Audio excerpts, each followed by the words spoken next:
ತರುವಿನ ನೆರಳು ಕೊಡುವಂತ ಸುಖವು ಕೊಡುವನು ಕೃಪೆಯ ದಿನವು. ಸ್ಥಿರ ಇರುವ ಮನ ಎನಗಿರಲಿ ಶರಣಾಗತಿ ಎಂದು ಬರಲಿ.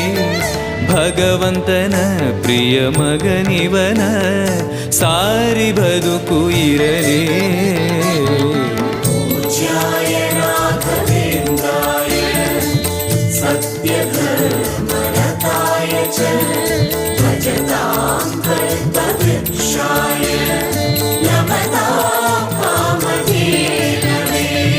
ಆಲಯವೆಂದರೆ ಮಂತ್ರಾಲಯವೇ ಬೇರೆ ನಾ ಅರಿಯಲಾರೆ.